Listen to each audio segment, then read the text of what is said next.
A teacher wants to arrange his students in an equal number of rows and columns. If there are 1369 students, the number of students in the last row are. आपको ये देखना है कि ये जो इतने student हैं 1369, इनको ऐसे अरेंज करने की कोशिश कर रहा है टीचर कि n equal number of rows and columns, तो जितने रो होंगे उतने ही कॉलम होंगे। तो कहने का मतलब ये हुआ कि मान लो मेरे पास x रो है तो x ही कॉलम होंगे। तो ये जो 1369 है ये इन दोनों के गुणनफल की यानी कि प्रोडक्ट के इक्वल होगा। तो कुल मिला के बात ये समझ में आती है कि ये किसी नंबर का स्क्वायर है, उस नंबर को हमको फाइंड आउट करना है। जो कुछ बच जाएगा वो अलग मामला है। तो पहले हम देखते हैं कि 1369 किसी का स्क्वायर है क्या। अब ऐसे क्वेश्चन को हल करते समय एक दो चीज़ें ध्यान रखिए आप। या तो आप पूरा स्क्वायर रूट निकाल लें, अगर आप स्क्वायर रूट निकालने में कंफर्टेबल हैं, आसानी से निकाल पाते हैं तो कहीं कोई दिक्कत नहीं है, 1369 का स्क्वायर रूट निकाल लें। मैं वो बता देता हूँ आपको, 1369 का स्क्वायर रूट आप निकालते हैं तो कैसे आएगा उसका आंसर। ये 1369 है, इसका पेयरिंग करेंगे आप। अब इसका नियरेस्ट स्क्वायर रूट खोजेंगे, पास वाला स्क्वायर रूट तो होगा 3 3 9, 4 चौके की 16 हो जाएगा। अब 9 को 13 में घटाएंगे तो बचेगा 4, यहाँ पर से 3 यहाँ आएगा, 3 और 3 6 हो जाएगा, यहाँ का प्लेस खाली रहेगा। यहाँ 69 आया। अब 6 के सामने एक नंबर पुट करने के बाद उसी से हम उसको मल्टीप्लाई करेंगे, वो 469 या उसके आसपास का नंबर बनना चाहिए। तो लास्ट में 9 है यूनिट डिजिट पे, तो इसका मतलब अगर मैं 3 या 7 रख के देखूँ, अगर 469 मिल जाता है तो मेरा काम यहीं से हो जाएगा। तो मैं अगर इसमें 7 रखता हूँ तो 7 7 जा 49 बचेगा, इसमें 4 और 7 6 जा 42, 42 प्लस 4 46, तो ये आ जाता है 37 आपका आंसर, अगर आप स्क्वायर रूट की थ्योरी को अप्लाई करते हैं। अब आप इसको अगर स्क्वायर रूट की थ्योरी से नहीं जानना चाहते, थोड़ा बहुत आप अपना एलिमिनेशन का मेथड यूज़ करना चाहते हैं, तो आप ये देखिए कि इसका यूनिट प्लेस क्या है। यूनिट प्लेस पे 9 है और आपके सारे आंसर में 7 3 3 7 है। इसका मतलब आप यूनिट प्लेस के बेसिस पे भी आप इसको नहीं आइडेंटिफाई करते, पॉसिबल ही नहीं है, क्योंकि सारे 7 में भी पॉसिबल है, 3 में भी पॉसिबल है। अब दूसरी पार्ट पकड़ते हैं, इसको एलिमिनेशन ही करना है। तो 1369, इसमें जो नंबर दिए हैं उनको आप देखिए, एक तो नंबर 30 के पास है और एक नंबर 40 के पास है। एक नंबर 40 से उतना ही दूर है, एक नंबर 60 के पास है। तो 1369 अगर देखूं मैं, 20 का स्क्वायर 400 होता है, 30 का स्क्वायर 900 होता है, 40 का स्क्वायर 1600 होता है। तो ये तो बात समझ में आ रही है कि 1369 1600 से छोटा है, तो इसका स्क्वायर रूट 40 से कम आएगा। मतलब ये वाला आंसर एलिमिनेट हो गया आपका, ये वाला आंसर एलिमिनेट हो गया आपका। 2 आंसर आपके उड़ गए, अब आपके पास बच जाएंगे 2 आंसर। अब इन दोनों में आपको पकड़ना है कि 1369 अगर मैं 30 का स्क्वायर लेता हूँ तो 900 आएगा और 40 का स्क्वायर लेता हूँ तो 1600 आएगा।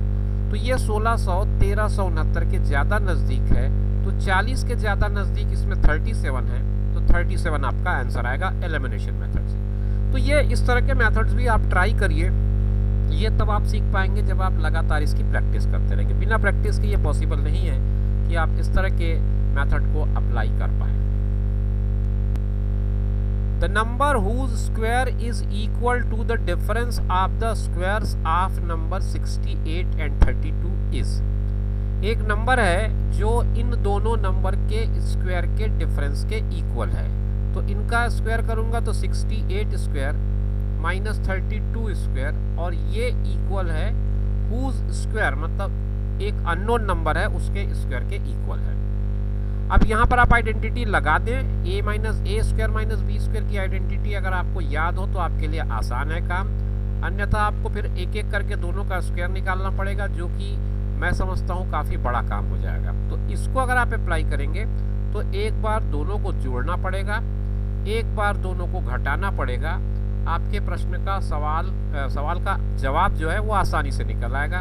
इन दोनों को जोड़ेंगे तो 100 आएगा और इसको घटाएंगे, 8 में 2 गया 6 और 6 में 3 गया तो 3। अब ये दो नंबर जो आए हैं आपके पास, इनको गुणा करने से बेहतर है इनका स्क्वायर रूट निकाल लें, क्योंकि ये दोनों के दोनों परफेक्ट स्क्वायर दिख रहे हैं। इसका स्क्वायर रूट 6 होगा, इसका स्क्वायर रूट 10 होगा। तो x की वैल्यू कुल मिला करके आ जाएगी 60। 10 × 6 दैट इज 60। ऑप्शन 3 आपका करेक्ट ऑप्शन हो जाएगा। अब ये भी देख सकते थे आप कि अगर इतना कैलकुलेशन ना करूं मैं तो इतना तो पता चल रहा है कि a + b 100 आ रहा है, मतलब यूनिट प्लेस पे आपका 0 होना ज़रूरी है इस क्वेश्चन के आंसर के लिए, क्योंकि जो भी नंबर आएगा उसमें 100 से मल्टीप्लाई करेंगे तो लास्ट के 2 जीरोज आएंगे, तो स्क्वायर रूट में 1 0 लगेगा ही लगेगा। तो एकमात्र अंक है 60 जिसके यूनिट प्लेस पे 0 है। तो एलिमिनेशन का इस तरह से मेथड आप इसमें अप्लाई कर पाएंगे। The sum of a positive integer and its square is 2450. The positive integer is, एक नंबर है और उसका स्क्वायर है, इन दोनों का सम। थोड़ा सा इसको समझे, एक नंबर x हुआ, उसका स्क्वायर हुआ x², इनका सम 2450 हुआ। अब थोड़ा इसको स्प्लिट करता हूं अगर मैं, तो x × x+1 होगा और इसकी वैल्यू आ रही है 2450। ठीक है। अब ये देखो, ये नंबर जो दिख रहे हैं x और x+1, वो देखने से ही आपको समझ में आ रहा होगा कि दो लगातार नंबर का गुणनफल इतना होना चाहिए, जिनमें ये बड़ा बाद वाला नंबर है, ये पहला नंबर है। आपको इस नंबर को पूछा गया है। अगर मैं इसके यूनिट डिजिट को देखूं तो इसका यूनिट डिजिट 0 बना हुआ है, तो इसका मतलब इनमें से एक तो 0 होना ही है। या तो पहला वाला नंबर 0 होगा या बाद वाला नंबर 0 होगा। पहला वाला नंबर अगर 0 होगा तो फिर ये इस पे पॉसिबल केवल ये वाला है, तो 50 को रखूंगा मैं, और दूसरा 51 जिसका गुणनफल करने से इतना नहीं आएगा। तो अगर इसको मैं दूसरा नंबर मान लूँ, इसको 50 मानूँ, तो ऑब्वियस सी बात है इसके पहले वाला नंबर 49 होगा। तो 49 और 50 अगर मैं मल्टीप्लाई करता हूँ तो मेरा आंसर क्या बनता है? 5 × 45 का 5 हासिल 4, 5 × 24 और 4 24। तो 49 और 50 से मेरा आंसर आ जाता है। तो सीधा सीधा मतलब है, अगर उसने x पूछा, मतलब छोटा नंबर जो पूछा है, तो आपका आंसर 49 होगा। इसको आप मत लिखे आंसर में, ये आपका आंसर हो जाएगा। लेकिन इसी की हेल्प लेके आपने ये आंसर को फाइंड आउट किया है।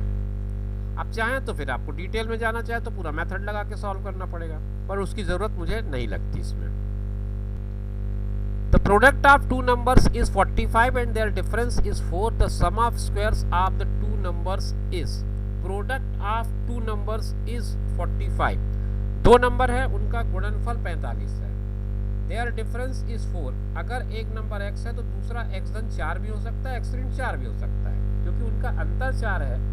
तो अगर मैं छोटे संख्या के बारे में सोचूंगा तो बड़ी संख्या उससे 4 ज़्यादा होगी, अगर बड़ी संख्या के बारे में सोचूंगा तो छोटी संख्या उससे 4 कम होगी। इन दोनों का जो गुणनफल है, प्रोडक्ट है, वो 45 है। Product of two number is 45, their difference is 4। तो ये कुछ इस तरह से मामला बन रहा है। The sum of squares of the two numbers is, आपको नंबर नहीं पूछ रहा है, उनके नंबर के स्क्वायर का सम पूछ रहा है। अब यहाँ देखो, ये जो दो नंबर हैं आपके, इनके बीच में 4 का डिफरेंस है और उसका गुणनफल आ रहा है 45। नियम से जाएंगे तो आपको x² धन 4x ऋण 45 करना पड़ेगा और इसको हल करना पड़ेगा। आप इसको 9 और 5 में तोड़ेंगे मिडिल टर्म को।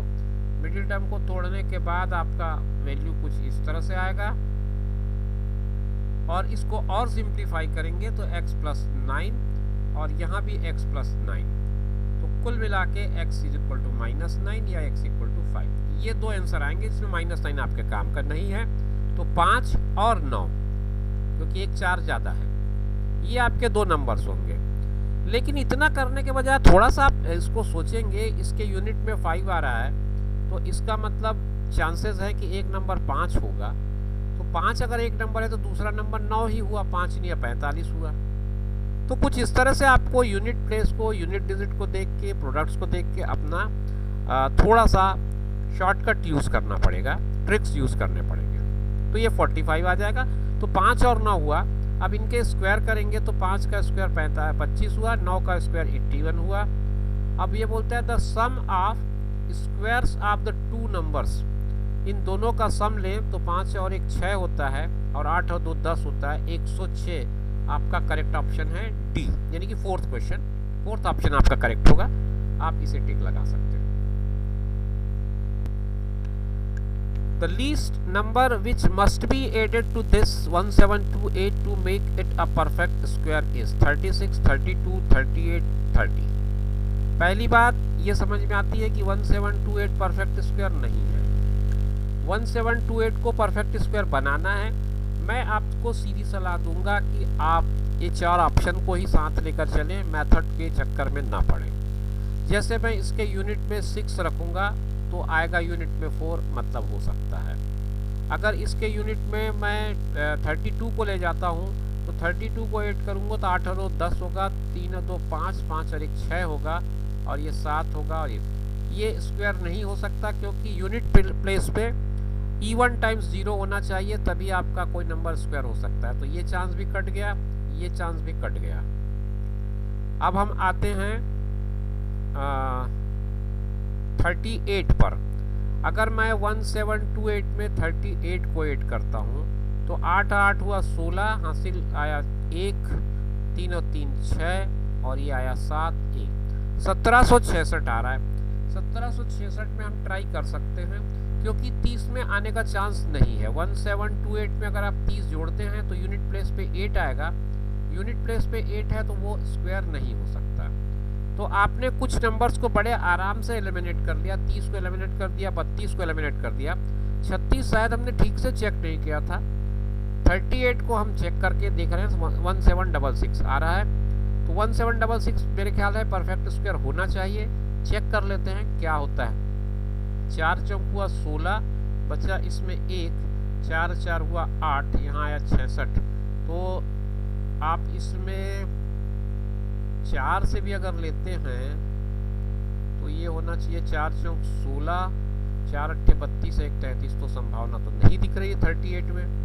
The least number which must be added, 36 को चेक करके देखना था हमें, हमने शायद ठीक से चेक नहीं किया 36 को। तो देखते हैं उसको 1728 में अगर मैं 36 ऐड करता हूँ तो 6 8 14 हुआ, और 3 और 2 5 1 6 हुआ, 1764। 1764 को अगर आप लेंगे तो 4 चौक 16 ये हो जाता है, यहाँ से 1 बचता है, और 4 और 4 हो जाएगा 8। अगर मैं यहाँ 2 पुट कर देता हूँ तो आ जाएगा 2 दूनी 4, 2 अट्ठे 16। तो ये 36 में ही आ गया था, मैं शायद छोटा मोटा कुछ ना कुछ गलती कर डाला, या कैलकुलेशन का कोई एरर रहा होगा। तो आपका आंसर इसमें 36 होगा, 38 नहीं होगा, ध्यान रखिए। By which smallest number should 20,184 be multiplied so that it becomes a perfect square? देखिए इस क्वेश्चन में आपको ये पूछ रहा है कि 20,184 में हम किसको मल्टीप्लाई करें कि वो परफेक्ट स्क्वायर बन जाए। तो ये 20,184 को अगर मैं 2 से मल्टीप्लाई करूंगा तो यूनिट प्लेस पे 8 आएगा, परफेक्ट स्क्वायर होने के चांसेस ही नहीं है, तो ये तो एलिमिनेट हो गया, आपका कोई मतलब नहीं है। अगर मैं इसको 3 से मल्टीप्लाई करता हूँ तो 3 4 जा 4 3 12, यूनिट प्लेस पे 2 आएगा, इसके भी चांसेस खत्म है। और अगर मैं इसको 5 से करता हूँ तो 5 से अगर मैं इसको मल्टीप्लाई करूँ तो क्या बनता है, 5 से मल्टीप्लाई करूँगा तो 5 चौक 20 आया, हासिल आई 2, 5 अट्ठे 40 और 2 42। यहाँ भी 1 टाइम 0 आ रहा है, कोई चांस नहीं है इसके भी 0 बना पाने का, मतलब परफेक्ट स्क्वायर बना पाने का। अब आते हैं हम 6 पे, तो 6 पे ट्राई करते हैं, मतलब 6 वैसे तो दिख ही रहा है कि 6 आंसर होना चाहिए, लेकिन ट्राई कर लेते हैं हम। तो 6 से ट्राई करेंगे तो 6 चौक 24 हुआ, बच्चेगा 2, 6 अट्ठे 48, और 2 50 का 0 हासिल आई 5, और 6 कम 6, 6 5 11, 6 दूनी 12, 12104 ये आ रहा है आपका नंबर। अब इसको परफेक्ट स्क्वायर होना चाहिए, ये तो एक तरीका हुआ। दूसरा तरीका आपको 20184 को फैक्टराइज कर देना चाहिए, जो लंबा प्रोसेस है।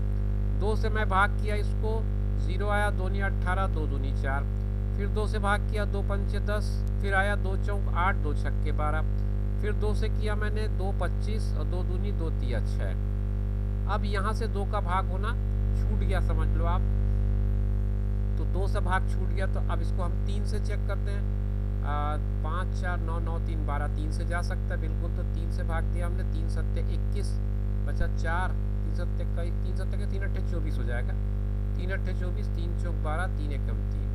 अब इसको 3 से भाग देंगे तो 3 दूनी 6, बचेगा 2, 3 अट्ठे 24, अब नहीं जा रहा है ये 3 से, तो यहाँ पर ये फिर से रुक जाएगा।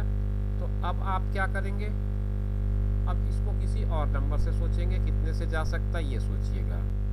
अब ये अंक बढ़ा गया है, जो नॉन मैथ्स बैकग्राउंड से हैं उनके लिए बड़ी दिक्कत की बात हो जाएगी। जो मैथ्स बैकग्राउंड वाले वो समझ गए होंगे कि ये 29 का वर्ग है, तो अब ये सीधा 29 से डिविजिबल होगा, तो ये 29 आ जाएगा। तो ये पेयर में है, ये पेयर में है, ये दोनों पेयर में नहीं है, तो इसका मतलब इसको 2 और 3 से गुणा करना पड़ेगा, यानी कि 6 से गुणा करना पड़ेगा। इसीलिए मैंने आपसे कहा कि आपको एलिमिनेशन मेथड ज़्यादा इजी पड़ेगा, बजाय आप इसके प्रॉपर मेथड पे जाके एक एक स्टेप को, एक एक बात को सॉल्व करने में लग जाए।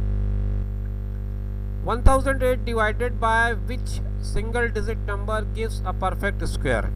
नंबर ऑलरेडी आपके पास है 1008, इसको आप किसी से भाग करिए, कौन से नंबर से आप भाग करेंगे तो ये परफेक्ट स्क्वायर बन जाएगा, ये आपसे पूछा जा रहा है इस क्वेश्चन में। तो या तो आप पूरा 1008 का फैक्टराइजेशन करें, चेक करें। अगर नहीं करना चाह रहे हैं तो आप सीधे भाग दे करके देख लें। 9 से इसको भाग दिया आपने, भाग जाएगा, 9 एकम 9 बचा, इसमें बचा 1, फिर 9 एकम 9, और फिर उसके बाद 1 बचा, तो 9 दूनी 18, 112 आता है 9 से भाग देने पे।